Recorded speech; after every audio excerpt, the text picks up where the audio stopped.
तो सोचा था जल्दी उठूंगा लेकिन नहीं उठ पाया। सुबह 6-7 बजे उठने का प्लान था लेकिन भाई नींद इतनी आ रही थी, नहीं उठ पाया। क्योंकि भाई मुझे इसलिए उठना था क्योंकि भाई आज मार्वल का सबसे बड़ा दिन था। तो भाई सैन डिएगो में कॉमिक कॉन चल रहा है 25 जुलाई से 28 जुलाई तक।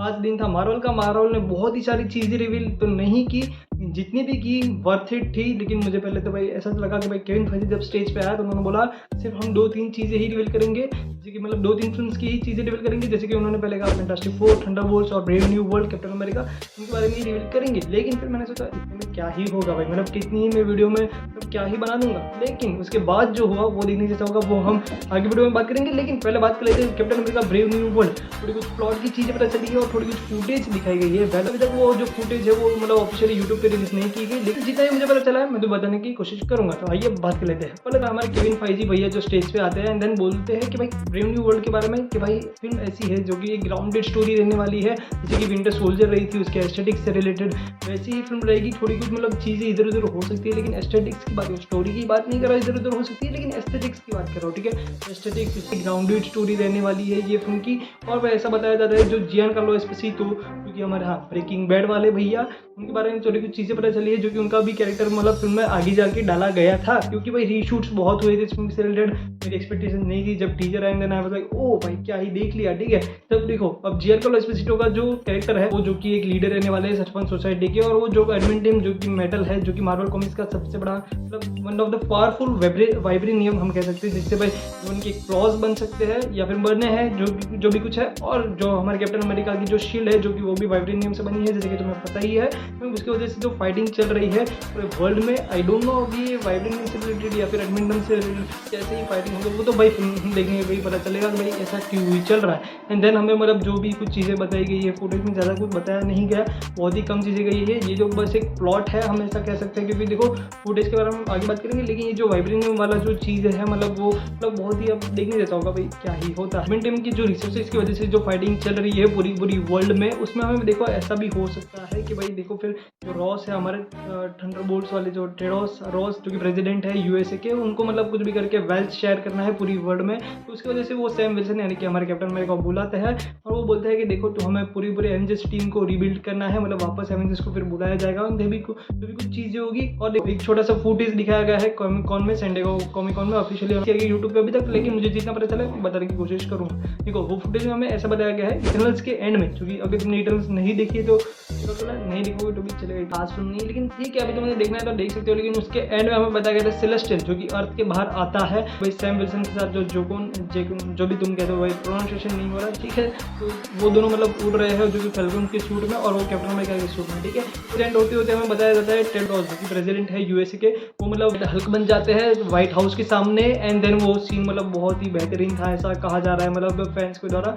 आई डोंट नो, मैंने तो नहीं देखा लेकिन आ जाते हैं। देखो फुटेज उधर पे ही एंड हो जाता है एंड देन मतलब वो टेड रॉस मतलब रेड हल्क बन जाता है, फुटेज वहीं पे एंड हो जाता है। अब आ जाते हैं फैंटास्टिक फोर के बारे में थोड़ी कुछ और चीज़ें पता चली है, प्लॉट और थोड़ी कुछ जो फुटेज दिखाई गई है 4:3 रेशियो में, उसके बारे में आगे बात करेंगे। ये 4:3 रेशियो क्या है देखो पहले तो मैं बता देता हूँ। फैंटास्टिक फोर के बारे में ऐसा पता चला है उसको पहला न्यू टाइटल दे दिया गया है the fantastic four first steps. अब आई डोंट नो ये फर्स्ट स्टेप्स क्या है, वो दिखने जैसा होगा ठीक है। जो कि मैट शैकमैन फैंटास्टिक फोर के वो आगे बोलते हैं कि भाई वो फैंटास्टिक फोर की जो पावर्स है वो फील करवाना चाहते हैं रियल में।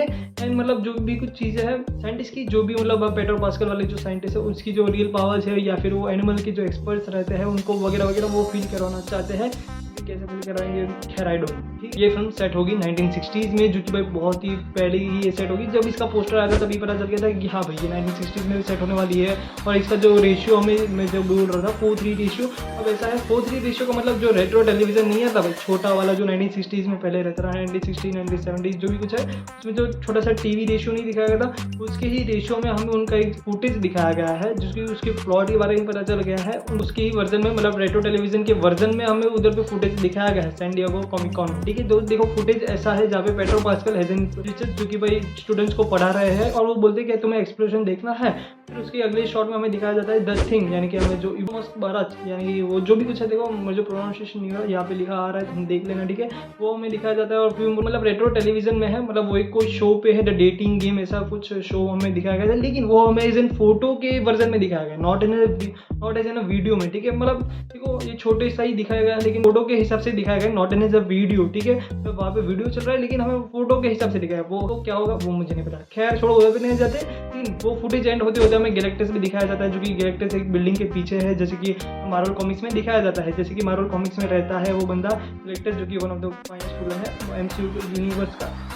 मुझे लगता है फैंटास्टिक फोर का विलन गैलेक्टिस है, ना कि डॉक्टर डूम। डॉक्टर डूम तो आगे होगा, उसके बारे में आगे बात करेंगे। तो बढ़िया चीज़ हुई इसके बाद, जो भी कुछ हुई फैंटास्टिक फोर के अनाउंसमेंट के बाद, बड़ी चीज़ जो हुई आज एमसीयू के हॉल पैनल एच में, जो कि भाई सैन डिएगो कॉमिक कॉन में केविन फाइजी आते हैं स्टेज पे, बोथ ब्रदर्स को लाते हैं, रूसो ब्रदर्स जो कि Avengers 5 and Avengers Secret Wars को डायरेक्ट करने वाले हैं। इन्होंने Civil War, Infinity War and Endgame को डायरेक्ट किया था, ठीक है। अब जो कि मुझे बताने की जरूरत नहीं है, दोनों बंदे कितने ही कमाल के हैं, ठीक है। अब उसके बाद आते हैं डॉक्टर डूम वाली चीज़। ऐसा है कि भाई एवेंजर्स 5 को पहले नेम दिया गया था Kang Dynasty, Avengers Kang Dynasty, and then Avengers Kang Dynasty को वापस रीनेम कर दिया गया एवेंजर्स 5, क्योंकि वो जो डॉक्टर कैंग डायनेस्टी वाला जो मतलब जो भी कुछ चीज़ें थी वो मतलब नहीं हो पाई, क्योंकि भाई देखो हमारा जो कैंग वाला एक्टर था गिल्टी पे आ गया उसके केस में, वो जो भी कुछ केस का तुम गूगल करोगे तुम्हें पता चल ही जाए वो क्या था, ठीक है। तब उन्होंने एवेंजर्स 5 कर दिया, रीनेम कर दिया, उन्होंने बोला कि हम हैं, ठीक है, सैन डिएगो कॉमिक कॉन में जाके चेंज कर ही देंगे। उन्होंने चेंज किया Avengers Doomsday, and then I was like oh damn भाई, मतलब उन्होंने एवेंजर्स डूमडेज के दिया। डूमडेज का मतलब होता है डॉक्टर डूम।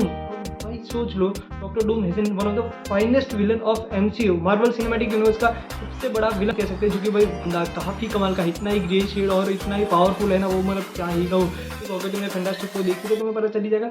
उधर पे ज़्यादा कुछ नहीं दिखाया गया, लेकिन मार्वल कॉमिक्स जाके जरूर चेकआउट कर लेना। डॉक्टर डूम्स के बारे में जितनी भी है वो काफ़ी बढ़िया तरीके से हमें दिखाई गई है। लेकिन उसके बाद अब आ जाते हैं भाई इस वीडियो पे, जब रूसो ब्रदर्स आते हैं, जो बोलते हैं कि भाई डॉक्टर डूम का जो रोल प्ले करने वाला बंदा है वो जो कि वर्ल्ड का सबसे बेस्ट एक्टर है, one of the finest actor, और भाई पब्लिक पागल होती है, चिल्लाने लग जाती है। एंड देन एक बंदा बीच में से आता है, उनके ही बीच में से एक बंदा आता है ग्रीन कपड़ों मास्क पहना हुआ डॉक्टर डूम का।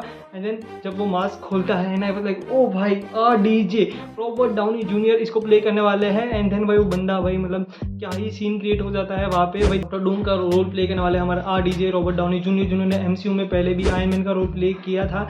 एंड भाई उनकी जो बेस्ट एंडिंग थी एंड गेम में, वो बंदा मर चुका था। And I think secret Wars में भी जो भी कुछ होगा मतलब मरेगा तो सही ही। विलन है, विलन का रोल प्ले करने वाला है। एंड आई थिंक भाई विलन का रोल मतलब कैसे ही सूट होगा भाई, कितना ही ग्रे शेड कैरेक्टर है भाई, मतलब उस बंदे का, जो कि भाई बंदा भाई डीजे हमारा भाई विलन का रोल प्ले करने वाला है भाई, मतलब कितना ही टेरिफिक सीन हो जाएगा वो थिएटर्स में। मतलब देखो अब एवेंजर्स सीक्रेट वॉर्स को भी न्यू टाइटल दिया गया है, ऑरेंज कलर का ग्रेड दिया गया है, जो कि भाई मई 2027 में ये फिल्म रिलीज होगी। एंड एवेंजर्स डूमडेज जो कि मई 2026 में रिलीज होगी। अब देखने जैसा होगा भाई, बहुत ही टाइम है, 2-3 साल बाकी है इस फिल्म को। वेल देखते हैं भाई क्या ही होता है। फिल्म के लिए भाई बहुत ही एक्साइटेड हूँ, ये सबसे बड़ा इवेंट है मार्वल के लिए देखने जाए तो। आगे जाके देखो इन्होंने ज़्यादा कुछ चीज़ें रिवील नहीं की, लेकिन जितनी भी की हाइप बढ़ाने के लिए भाई बहुत ही काफ़ी है। आगे जाके हमें बहुत ही सारी चीज़ें देखने को मिलेगी 1-1.5 साल में, जितना भी मतलब होगा। देखो 2026 में एवेंजर्स डूमडेज होगा, यानी कि 2025 के तक मतलब हमें अच्छा खासा टीजर ट्रेलर पोस्टर जो भी कुछ धीरे धीरे चीज़ें रिवील होनी चली जाएगी। सीक्रेट वॉर्स के लिए भाई एक्सीलेंट हुई 2027, बहुत टाइम है, देखते हैं क्या ही होता है। और एक्सपो 23 D23 जो अगर तुम्हें नहीं पता, डिज्नी मतलब एक इवेंट रखता है जो कि अगस्त 9 से 11 अगस्त तक चलने वाला है 2024 में, यानी कि अगले ही महीने। थोड़े ही कुछ बता है, थोड़े ही कुछ दिन बचे हैं, 10-11 दिन बचे हैं। वहाँ पे मार्वल वापस आएगा, वापस बहुत ही सारी चीज़ें रिवील करेगा। वेल देखते हैं क्या ही होता है। बाकी इस वीडियो को यही पहना करते हैं, बहुत ही लंबी हो चुकी है। बाकी तुम बताओ तुम्हारी क्या ही थॉट्स एंड विचार है DJ as an Doctor Doom, क्या सोचते हो भाई बंदे के बारे में, ठीक है। बताइए मुझे कमेंट्स में जरूर बता देना। और मतलब क्या सोचते हो 23 में क्या क्या मार्वल रिवील कर सकता है, बताइए मुझे कमेंट्स में जरूर बता देना। और अगर चल बने वीडियो लाइक कर, चैनल को सब्सक्राइब जरूर कर देना भाई अगर नहीं किया। डीजे का एक वेरिएंट ही देखने को मिलेगा डॉक्टर डूम का, ठीक है। मिलते हैं बाय।